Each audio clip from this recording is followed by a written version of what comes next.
This conference will now be recorded. Well, good morning, everyone. I'll call the meeting to order. I see that Member Pallister is missing again, so there was a discussion I was going to have with him on the compulsory education. That can wait for another day. Well, confirmation of the agenda. Mover and seconder, please. Dawn and John. Be it resolved, the board confirm the agenda as presented. Any declaration of pecuniary interest? If I don't hear any now, you may declare at any time during the course of the meeting. Move and second of adoption of the minutes. Alan DeBreen will move it. John Lewis will second. Excellent. Be it resolved that the board approve the minutes of July 20th, 21 Police Service Board meeting as presented. Business arising. Is there any business arising from that meeting? Seeing none. This brings us to our Detachment Commander. An excellent report here, so be it resolved that the matching group be received for information. Moving on seconder, please. John. Alan DeBreen will move it. And Alan. Deborah, it's all yours. Thank you, Mr. Chair. Good morning, everybody. You'll notice that the report is, we're tweaking it even further to present the best report we can to you. You'll notice that there's some graphs that have been added for a quick look at the report, just so that you get a quick shot of whether we're trending up or down in the different areas. So I'll start with page 2 of the report. This is the calls for service, and we break it down to Southgate calls for service, and then give you a picture of the Grey Bruce detachment area as a whole. You'll notice that as in Grey Bruce, the Southgate calls for service are trending up slightly for July and August, and I think we will hit a new high if it trends, the rest of the 2021 trends the same. Just so you're aware of that. A new addition to the Police Service Board report is our victim services. Wanted to show you that the OPP, when we are dealing with victims of crime, are making these referrals to the victims of crime so that they have some support and assistance if they do have to go to court to testify. You'll see the types of calls for service that we do make those referrals. Page 3 of my report. So COVID calls for service are up slightly. I've included false alarms and 911 hangups for a reason. False alarms, I wanted just to give you a snapshot of the types of calls that we get. These are home alarms or business alarms that have gone off. It does require our attendance. Sometimes we get called off, but usually there's a distance to travel to get there, only to learn that it's a false alarm. Some jurisdictions, I know, charge the alarm owner for false alarms. They start off with a monetary fine initially, and then if there's a second alarm within a certain period of time, the fine goes up and so forth. I just wanted to put that out there for your information. 911 hang-up calls, I've included those. We get pocket dials, children's playing with the phone. Sometimes we don't even have a location to attend in order to check on these 911 hang-ups. We are required to attend those just in case it is somebody in distress and can't speak on the phone, or somebody's preventing them to speak on the phone. So our policy is that we do attend. These are reactive calls for service, and it is something that's charged back to the community because they are reactive. And I just wanted to give you a snapshot. It looks like 2019 was a high year for 911 hangups, but it's trended down slightly, and I think that has to do with COVID. People are not traveling as much because of COVID and had been home, so those numbers are down slightly. The next is your crime. Violent crime is trending down as a whole in Grey Bruce, but also in South Bruce. So that's always a good sign. But any call in that regard is a cause for concern, and we're trying to address those. The property crime is either on par with previous years or down slightly, so that's a good sign as well. The areas covered: break and enter, auto theft, theft, mischief, and fraud.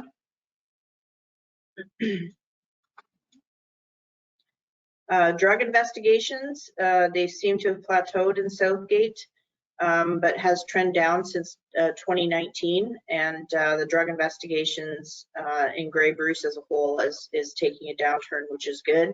I think that has a lot to do with our street crime unit and some of the warrants they've been doing, such as the one I reported to last in Meaford, where they recovered just over $12 million in product that would have spread out through the county. Domestic disputes, unfortunately, they are trending up. That is not uncommon across other OPP jurisdictions. COVID, coupled with an increase in alcohol abuse and drug abuse, sometimes that's a symptom of those types of things. So we'll continue to attend those calls and assist victims of crime with respect to domestics. Missing persons, we are, just for the board's information, we are doing as an organization across the OPP, doing a missing persons review right now, and any missing persons in our particular area that have not been solved, the anniversary date, we get notification and it goes back to our crime unit for review to see if there's any new leads or investigative tools that have come to light that we can engage with. But we have, I know, one missing person on the go right now that we're working on.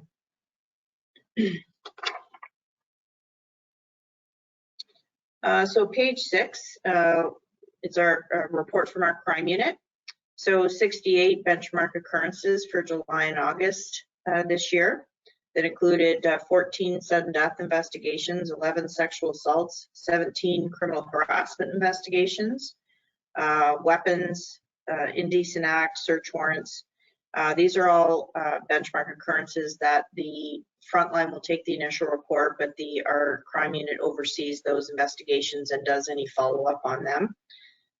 You'll notice that below in the bullet points are the homicides that our crime unit have been working on, and some good news with respect to the Founder Maids in Southgate. There has been a charge laid in that one, and that was working together with Hamilton Police. Our crime unit did an amazing job. It was a little bit like a needle in a haystack, but they were successful in finding a suspect and laying a charge.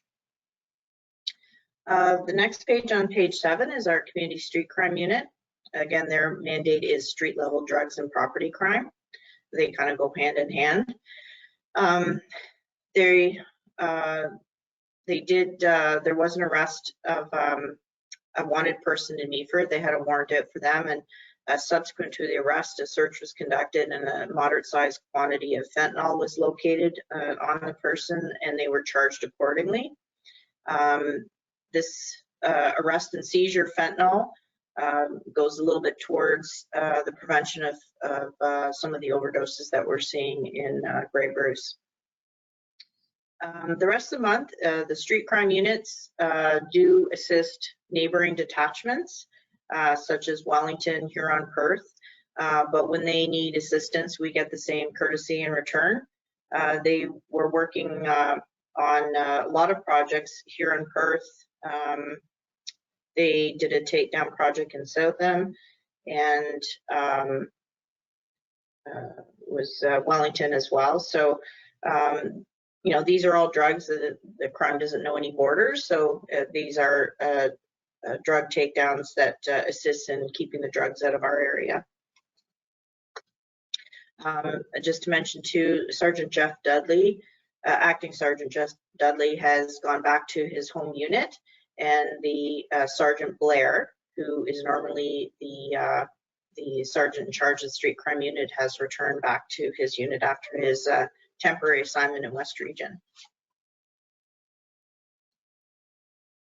Next page is our traffic e-ticketing. It's a great report that we can gather from the e-ticketing system that we have in place. You can see a number of charges that were laid in July and August in Grey Bruce, and just gives you a breakdown on the Highway Traffic Act, the speeding tickets, failed to surrender insurance card, and careless driving. And below it is a pie chart that just gives you a breakdown on the type of charges that we've been laying since we've brought in this e-ticketing system, or that we can retrieve from that system. And on the next page, it gives you a little snapshot of the locations where most of the enforcement has been conducted and charges laid, first for Southgate, and then as a whole for Grey Bruce. You can see that concentration is mostly on 6 and 10 highway. The next is the motor vehicle collisions in your area for this period of time. A lot of driver error, some animal collisions, that takes a big portion of it. There's nothing in the traffic collisions that I see that are concerns with respect to perhaps engineering of the roadway or the type of intersection that can be addressed. It's either driver error or animal, hitting an animal seems to be the major cause. Next, page 11, impaired over 80, it includes drugs and alcohol. Slight uptick in South Bruce so far this year. We have done a number of focus patrols with respect to ride programs. This remains a concern, obviously, for the carnage that impaired and over 80 drugs and alcohol cause on our roadways. We'll be getting into the festive ride season not too long from now, so we're going to be concentrating on that. One of the new inclusions in this report is suspect apprehension pursuits. I thought it's important that we include that. We had 1 in Southgate, 12 in total for Grey Bruce itself. The reason why I included this, the OPP in the last couple of years has tightened up their policy on when we can engage in pursuits and when we cannot. Basically, the feeling is now over, if it's just over property, usually it's a stolen vehicle. It's not worth the risk to the public or the officers to engage in those types of pursuits. It has to be a very, very serious crime before we can engage. So I just wanted to include that in this report for you. Below that, we have traffic complaints, noise complaints, and animal complaints. Just to give you a snapshot last year versus this year. Not a lot of difference in the amount of reports that we've gotten in those particular areas. And Southgate bylaw enforcement, the calls for service regarding bylaws, we've had 16 to date, so a little bit more than 2020. And just to give you an idea of patrols, we have ride, foot, and ATV patrols for July and August.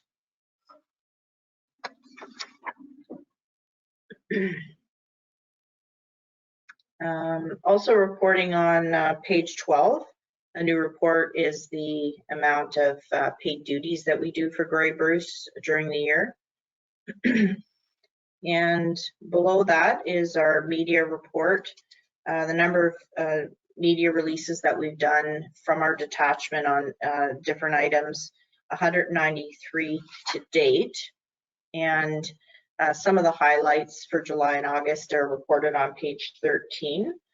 Along with media, our Nick Wilson also does community service.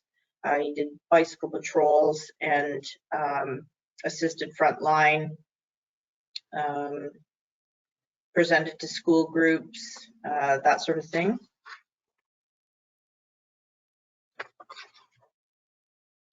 Excuse me. Our court bureau bails and have processed this July and August 7 and 11 warrant related incidents that were dealt with. We prepared 54 criminal informations that were submitted and sworn to a court. Record checks, we've had 97 record checks that came through our office and 395 vulnerable sector checks.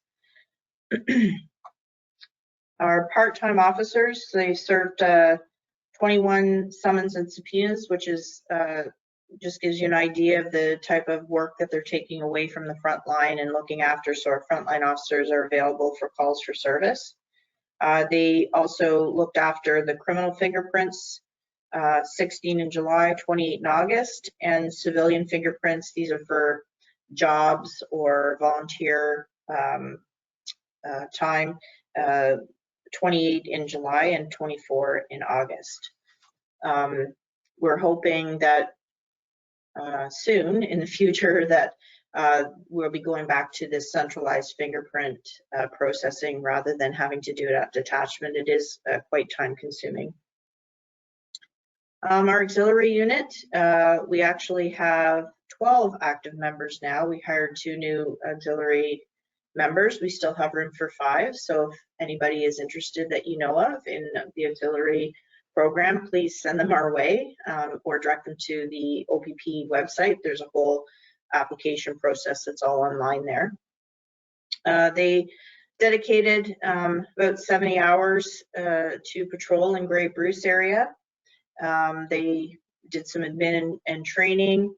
They looked after our speed spy so that officers don't have to be taken off frontline duties to do that. They set it up, and then after a week, they take it down and download the information that's been captured. They also sent 2 members to Port Dover for Friday the 13th. It's a regular occurrence each year. And they also assisted with our marine patrol.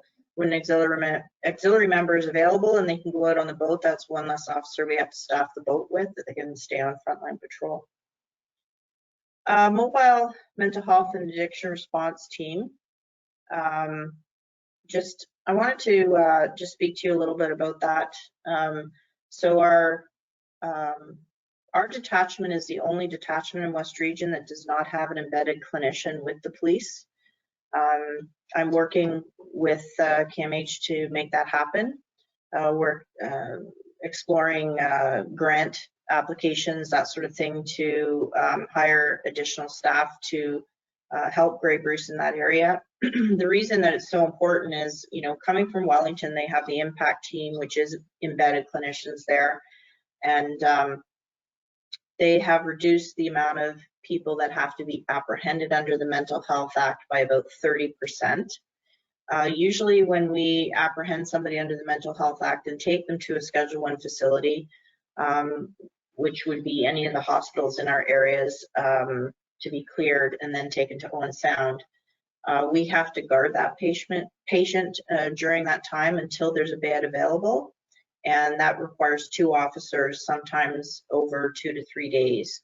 So it's a big drain on our resource, and it's not the best care for the person that's been apprehended. So if we can reduce that time, it's very important. So we're working on getting that in our detachment area as well. Last page is a new item in the report for you too, noteworthy events in Grey Bruce. I just wanted to highlight some of the good work that our officers are doing. In June, the street crime unit officers that were involved in that warrant in Meaford all were submitted for what's called a values coin or recognition. And actually the commissioner visited Grey Bruce Detachment and was able to present that value coin to the street crime unit. So it was a great day for them. PC Ferris and Coughlin are both members of our emergency response team, and they received recognition for the work they did over a 3-day period, canine tracking a suspect in a domestic assault, and they were able to locate them, and that was all done in very extreme heat, and with all their equipment, it was a big task for them, and they were recognized for that, their work there. Like I said, the commissioner did come and visit in August. He's a great cyclist, and he paired up with Nick Wilson, who's also our one of our bike patrol officers, and they did some patrols over in Sawville Beach, and I think they took 3 calls for service while they're there. So it was a bit of an eye-opener for the commissioner, the type of calls that we get over there. PC Stapleton is an officer with not a lot of experience, but he did a fantastic job negotiating with a armed subject that we had, and he was able to de-escalate the subject and show great patience and understanding to a successful outcome where nobody was hurt.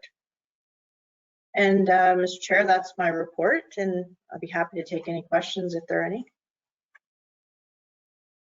Does anyone have any questions for the detachment commander?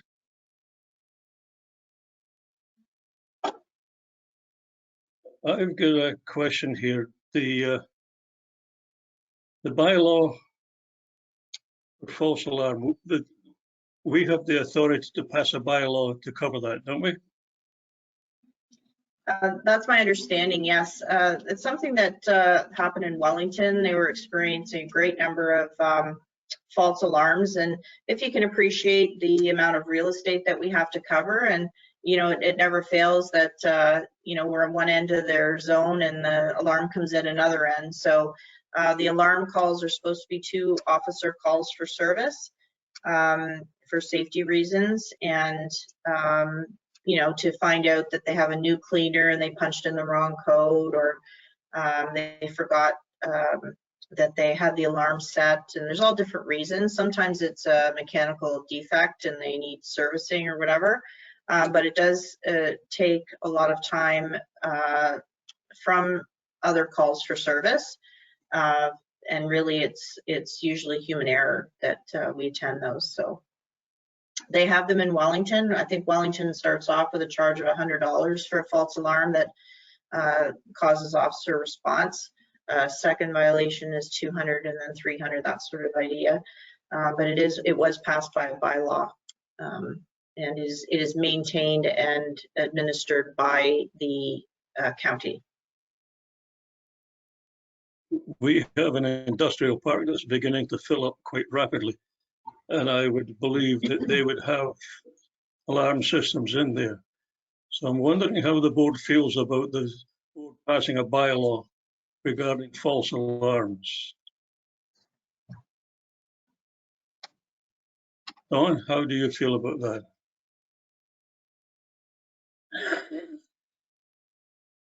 John?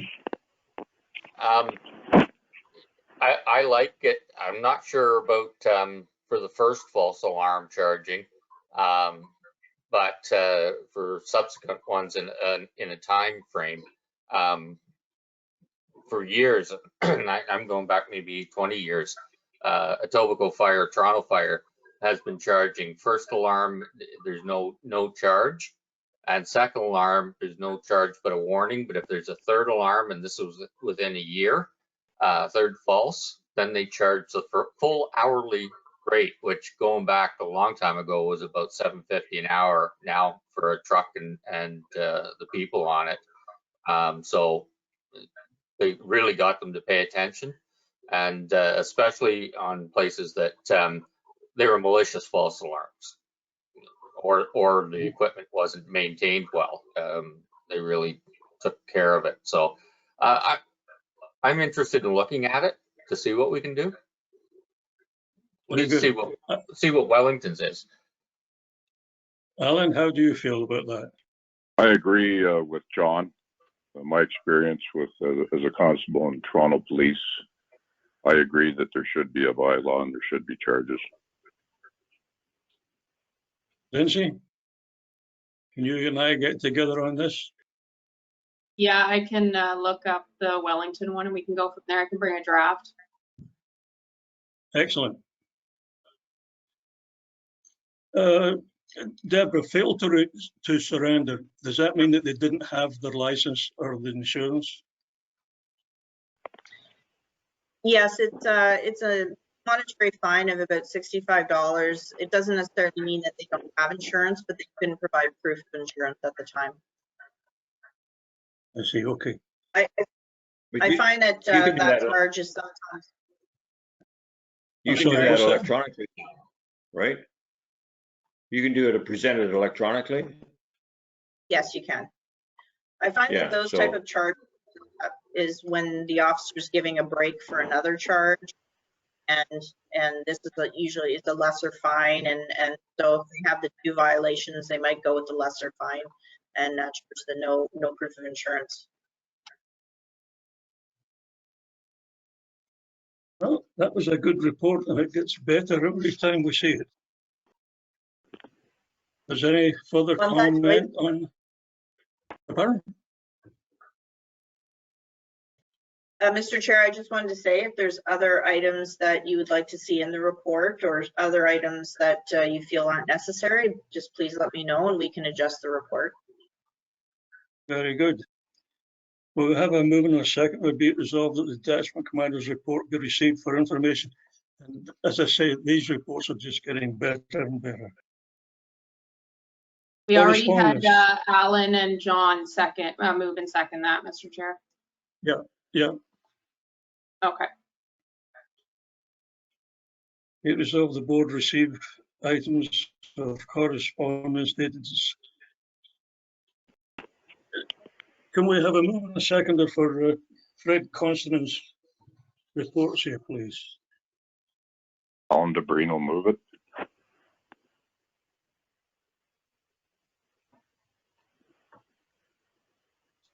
Okay, guys, flip a coin. Who's going to second? John's going to second. These 2 reports, or 3 reports here, 4 from Fred Constant. He is no longer the executive director of the OAPSB. And it's probably just as well because he totally ignored Section 10. I hope the new fellow we have coming in pays more attention to the OPP's concerns. Does anyone have any thoughts on that?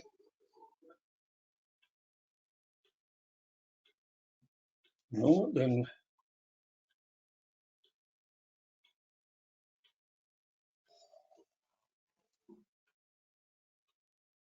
this is a general correspondence.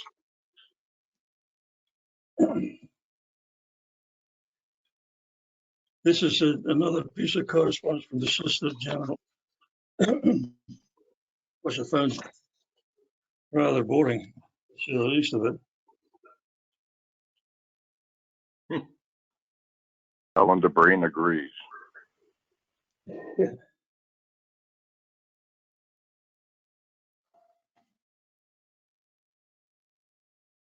Do we have a mover and a second to accept the Solicitor General's report, please? Alan DeBreen will move it. I'll second it. Thank you.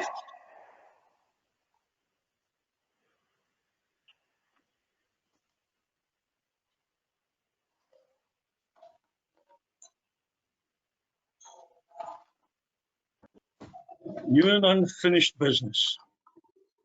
Do we have any new and unfinished business? If not, we will move on to. There is 2 things under there, Chair Farouk. The first one was the ATV bylaw discussion. Yeah, that's the one that I was going to address now. Yeah. I do believe that's the reason for Jim being here, to answer any questions on that. Maybe Jim can give Well, a little bit of background on why it's on the agenda.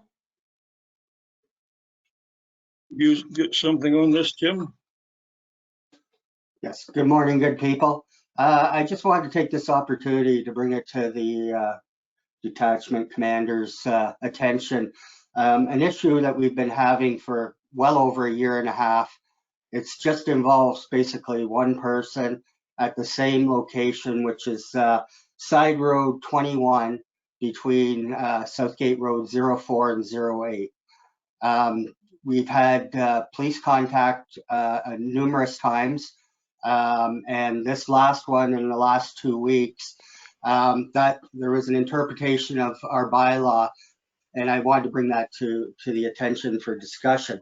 The officer at the time, I don't believe he responded to the location, but he talked to the complainant, and the question is a UTV, which is a utility task vehicle. Those are similar to side-by-sides. In our bylaw, we have definition for recreational off-highway vehicles, multi-purpose off-highway vehicles, which are basically side-by-sides. In my opinion, they're all basically under the same group. Maybe we might have to add that definition into our bylaw. But he said that it wasn't a problem with our bylaw, that it was exempt. And it clearly says in our bylaw in Schedule C that Side Road 21 from Highway 89 to Southgate Road 10 is restricted for ATV access.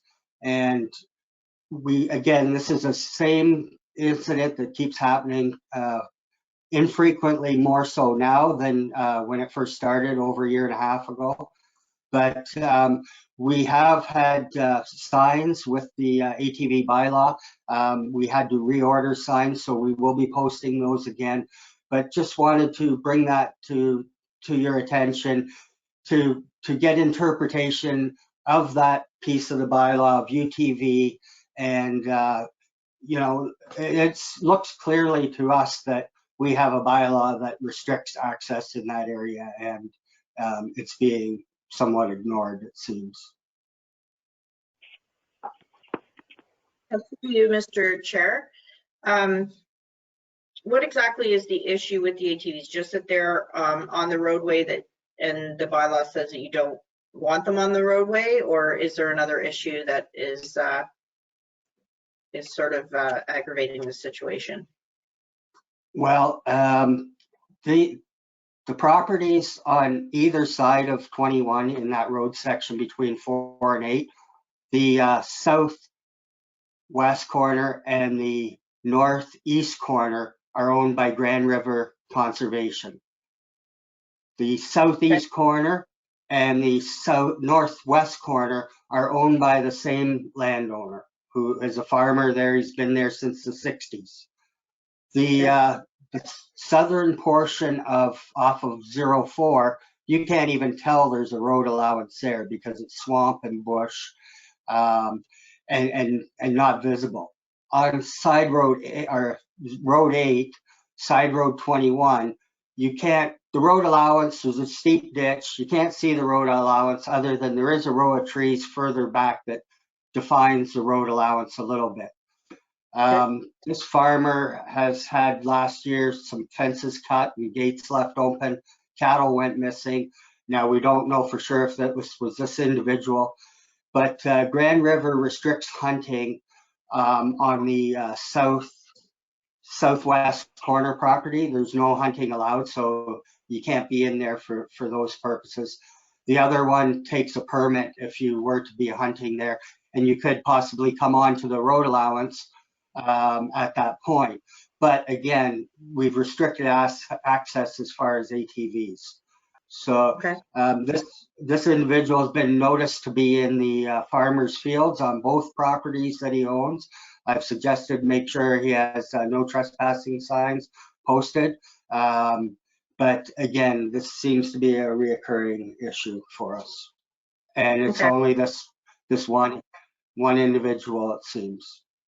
Okay, so a couple of things. I can certainly take a look at the bylaw, and I can talk to a provincial prosecutor to have, you know, should we lay charges with respect to a UTV, whether or not that they would prosecute that, or if the bylaw needs adjustments. So I can look into that for you. Secondly, if it is the same individual that seems to be the issue with respect to riding the UTVs in areas they shouldn't be, you said that it has been reported to police. but just for my benefit, could you email me the name of that person and the location so that I can call up those occurrences and have a look at them? And I can certainly review them, and we'll come up with a plan to address that situation. It's not fair to the person, the landowner, for sure.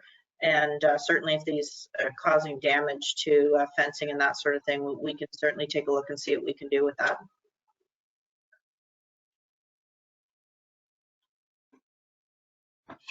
Through the How's that chair, sound? thank you. Yes, we'd like to work with you. I've talked to Lindsay too. We don't have a set fine schedule in this bylaw as well, and we're going to look into having that updated as well. So. Okay. And you have bylaw officers that work for your township? We do, yes. Okay. All right. Thank you. Thanks, Jim. 9.2, OAPSB zone meeting. My dear wife was doing some cleaning up and my notes for that meeting have disappeared. But it was a meeting lasting about an hour and 20 minutes, the first hour taken up by the new president of the Ontario Association of Police Chiefs. He had some interesting things to say, one of them being that it will no longer be secondary school education to become a police officer. It'll be extended beyond that, which is quite interesting. And he maintains that that will also be the new norm for the mounted police. I don't know whether or not it will apply to the OAPSB, but his summary was strictly for Section 31, which was rather unfortunate. The other thing that I noticed about the meeting was that the numbers have diminished considerably. I do hope this COVID thing gets sorted out sooner rather than later, because we can't have these diminishing numbers with the OAPSB Zone 5 meetings. Members' privilege, good news and celebrations. Have you got any good news, John? No, it's all good news, but no, nothing specific. Oh, I thought you had something for me. Confirmation of the next meeting, November 16th, 2021 at 9 a.m. Chair Frew, Yep. just wondering if the other members had anything for members' privilege? Well, they have the opportunity to speak up. Don's shaking his head. Alan's quite silent. It's all good. Okay, so we have the date for the next meeting.